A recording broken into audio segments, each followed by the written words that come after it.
Hello বন্ধুরা, আজ আমি চলে এসেছি বেগুন টমেটো ভর্তা রেসিপি নিয়ে। এই শীতকালে এরকম টাটকা বড় বেগুন সাথে একটু টমেটো পুড়িয়ে যদি ভর্তা বানানো যায় তাহলে কিন্তু খেতে দুর্দান্ত লাগে। ভাত বা রুটি দুটোর সাথেই কিন্তু দারুণ স্বাদ লাগে। চলো তাহলে দেখা যাক এই বেগুন ভর্তা রেসিপি আমি কিভাবে বানিয়েছি। আমি এখানে বড় বড় দুটো টাটকা বেগুন নিয়ে নিয়েছি, সাথে দুটো টমেটো, পেঁয়াজ, দুটো কাঁচা লঙ্কা আর রসুন কোয়া নিয়েছি 7 কোয়া, নুন, সরষের তেল নিয়েছি। আমি কিন্তু বেগুনগুলো ধুয়েই নিয়েছি, বেগুন টমেটো।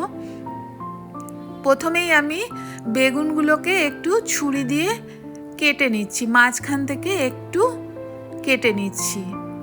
তাহলে আমি বেগুনের ভেতরে যদি কোনো পোকা টোকা থাকে তাহলে দেখা যাবে, সেই জন্যই এটা চিড়ে নিলাম। দেখো একদম টাটকা বেগুন, কিন্তু কচি বেগুন, কোনো পোকা নেই। দুটো বেগুনই আমি এরকম চিড়ে নিলাম। এবারে আমি বেগুনগুলোর গায়ে একটু ফোঁটা করে দেবো ছুরি দিয়ে। এই ফোঁটাগুলোর ভেতরেই আমি রসুনগুলো দেব, সেই জন্য ফোঁটা করে নিচ্ছি।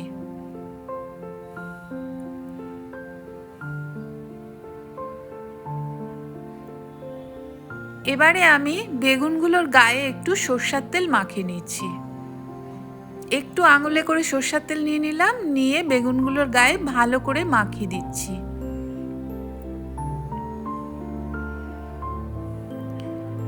যে কোনো জিনিস পুড়াবার সময় একটু তেল মাখিয়ে দিতে হয়। এবারে যে আমি রসুনের কোয়াগুলো নিয়েছি, এই বেগুনের গায়ে যে আমি ছুরি দিয়ে ফোঁটা ফোঁটা করে দিয়েছি, এর ভিতরে রসুনগুলো একটু চেপে চেপে ঢুকিয়ে দিচ্ছি।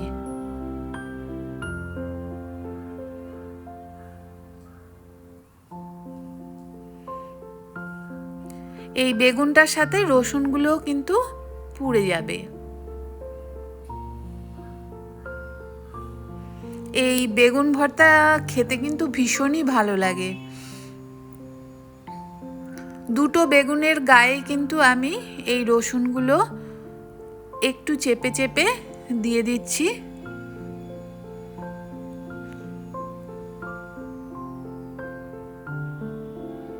হয়ে গেছে, বেগুন রেডি একদম। এবারে আমি টমেটোগুলোর গায়েও একটু তেল মাখিয়ে নিচ্ছি।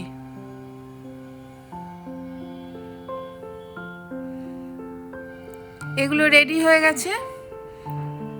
এবার চলো পেঁয়াজ আর কাঁচা লঙ্কাগুলো আমি কেটে নেব সরু করে।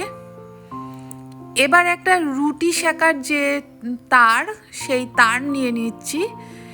গ্যাস জ্বালিয়ে এই রুটি সেকার তারটা আমি তার উপরে বসিয়ে দিলাম। এর উপরে আমি যে বেগুনগুলো আমি রেডি করে নিয়েছি, সেই বেগুনগুলো এর উপরে বসিয়ে দিলাম। দুটো বেগুন একসঙ্গেই দিয়ে দিচ্ছি, আর গ্যাসের আগুনটা বাড়িয়ে রাখবো। বেগুনগুলোকে ভালো করে পুড়িয়ে নেব। একটা সাইড যখন পুড়ে যাবে, অপর সাইডটা আমি ঘুরিয়ে দেব। ঘুরিয়ে আস্তে আস্তে দুটো সাইডই কিন্তু পুড়িয়ে নেব। আস্তে আস্তে করে ঘুরিয়ে নিচ্ছি, নিয়ে একটা সাইড মোটামুটি একটু হয়েছে, অপর সাইডটাও এরকম ঘুরিয়ে দিলাম।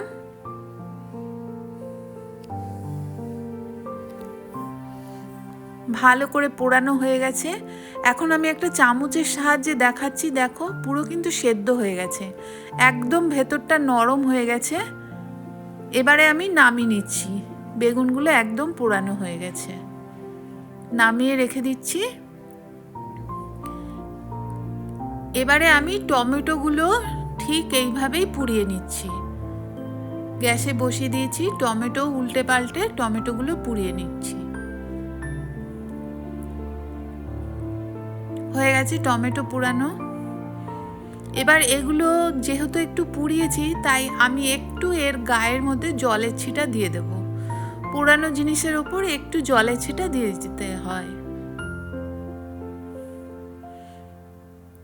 একটু ঠান্ডা হয়ে যাওয়ার পর আমি এবারে বেগুনের খোসাগুলো ছাড়িয়ে নেব।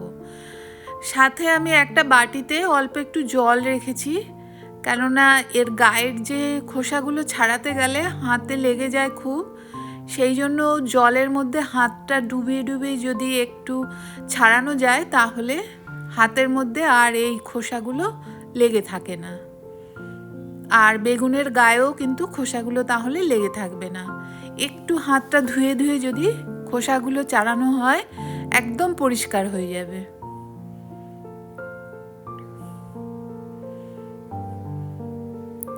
এভাবে আমি বেগুনগুলো, দুটো বেগুনই সুন্দর করে ছাড়িয়ে নেব। সাথে টমেটোর খোসাগুলো কিন্তু এভাবেই ছাড়িয়ে নেব।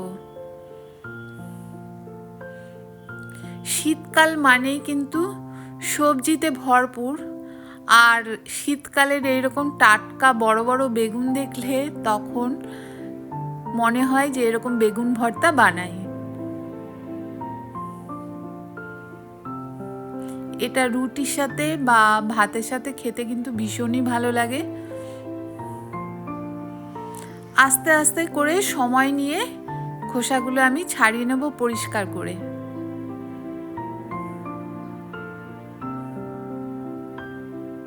দেখো ছাড়ানো হয়ে গেছে একটা। এবার টমেটোর খোসাগুলো কিন্তু খুব সহজেই উঠে যায়, আস্তে করে টানলে এগুলো উঠে যাবে।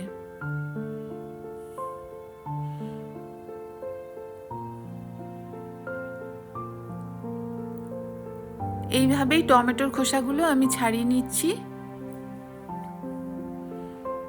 দেখো জলটা রেখেছি এই কারণে, জলটা খুবই জরুরি, নইলে হাতটা খুবই অপরিষ্কার হয়ে যায়।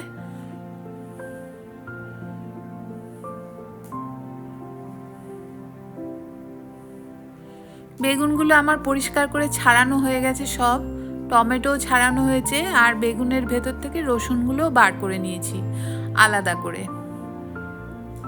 এবারে আমি একটা পরিষ্কার প্লেট নিয়ে নিয়েছি, এই প্লেটের উপরেই আমি এই বেগুনগুলো তুলে নিচ্ছি। বেগুন, টমেটো, রসুন সবগুলো এই প্লেটে তুলে নিচ্ছি।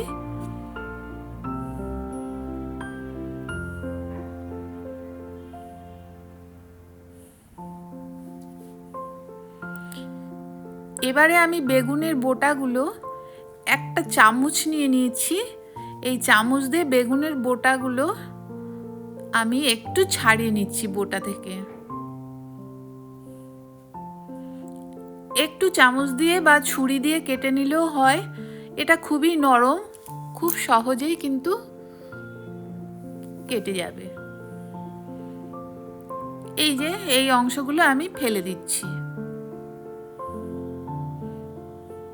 বেগুনটা এখনো গরম আছে, তাই চামচ দিয়ে আমি একটু বেগুনগুলোকে ঘেটে নিচ্ছি। আমি হাত দিয়েই মাখবো পরে, এটা চামচ দিয়ে ভালো করে মাখা যাবে না, হাত না দিলে এটা স্বাদও হবে না ভালো মতন। এটা একটু গরম আছে বলে চামচ দিয়ে আমি একটু কেটে নিচ্ছি। হয়ে গেছে। এবারে দেখো কি কি নিয়েছি। আমি একটা পেঁয়াজ কুচিয়ে নিয়েছি, সাথে ধনে পাতা আর শীতকালে টাটকা মটরশুঁটি, সাথে কাঁচা লঙ্কা কুচি করে নিয়েছি।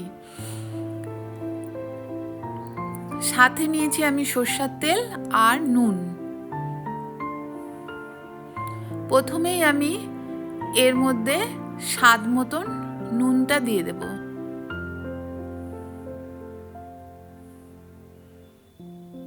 নুনটা দিয়ে দিলাম। এবারে এই নুনের সাথে আমি রসুনগুলো একটু মেখে নিচ্ছি। রসুনগুলো কিন্তু সেদ্ধ হয়ে গেছে পুড়ে।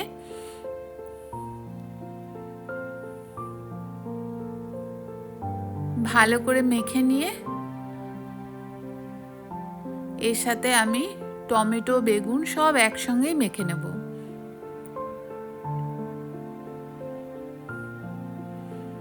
এবারে আমি এর মধ্যে দিয়ে দিচ্ছি কুচানো কাঁচা লঙ্কা। কাঁচা লঙ্কাটা যে যেরকম ঝাল পছন্দ করে সেভাবেই দেবে।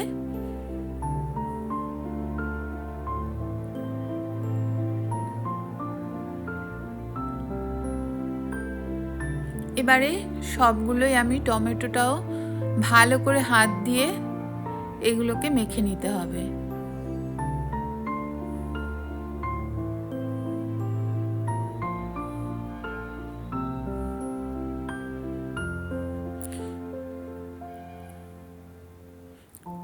এই বেগুন ভর্তাটা দেখলেই কিন্তু জিভে জল চলে আসে। প্রায় প্রত্যেকের ঘরেই কিন্তু এই বেগুন ভর্তাটা কিন্তু হয়েই থাকে।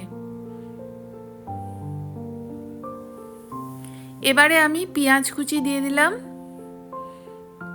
সাথে দিয়ে দিচ্ছি মটরশুঁটি। এরকম একটু শীতকালে টাটকা মটরশুঁটি তোমরা দিয়ে দেবে এর মধ্যে, দেখবে খেতে কিন্তু দুর্দান্ত লাগে।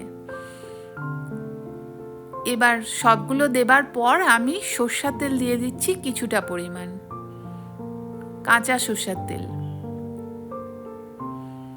দিয়ে ভালো করে এটাকে মেখে নিচ্ছি। আর একটু কুচানো ধনেপাতা যদি সাথে দিয়ে দেওয়া যায় তাহলে কিন্তু টেস্টটা আরও বেড়ে যাবে। সব কিছু দিয়ে আমি ভালো করে মেখে নিচ্ছি এটাকে। দেখো একদম রেডি কিন্তু আমাদের বেগুন টমেটো ভর্তা। এরকম করে তোমরাও বানিয়ে নেবে, দেখবে খেতে কিন্তু ভীষণই ভালো লাগবে। ভিডিওটা ভালো লাগলে একটা লাইক করো, শেয়ার করো আর কমেন্ট করে জানিও কেমন হয়েছে। যারা আমার চ্যানেলে নতুন, আমার চ্যানেলটাকে সাবস্ক্রাইব করে আমার পাশে থাকার অনুরোধ রইল। একদম রেডি। ভিডিওটা দেখার জন্য তোমাদেরকে অনেক ধন্যবাদ। সকলে ভালো থেকো, সুস্থ থেকো। আবার দেখা হবে নতুন কোনো ভিডিওতে। চলো আজকের মতন এই অবধি।